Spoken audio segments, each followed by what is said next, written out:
ওই জন্য হাদিস আছে, আজ্জিলু বিস্তাদিল মউত কাবলা নুজুলি মালাকুল মউত, আজ্জিলু বিস্তাদিল মউত কাবলা নুজুলি মালাকুল মউত। তোমার মালাকুল মউত হযরত আজরাইল আলাইহিস সালাম নাজিল হওয়ার আগেই তুমি মৃত্যুর প্রস্তুতি গ্রহণ করো। তুমি প্রস্তুত হয়ে থাকো, সময়মতো কোনো সমস্যা নাই।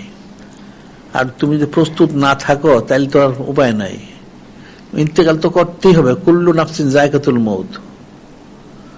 প্রস্তুত থাকলে তুমি নাজাতের সাথে ঈমানের সাথে যেতে পারবে, আর প্রস্তুত না থাকলে তাহলে তার উপায় নাই।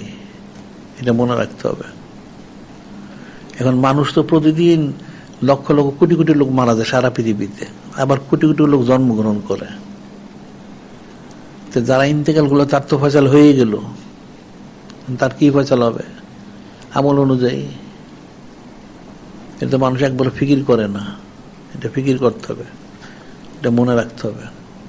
এখন সবাই জিকির ফিকির করো, সুবত ইখতিয়ার করো, আমাদের কিতাবাতগুলি পাঠ করো, সুন্নাহ ইত্তেবা করো।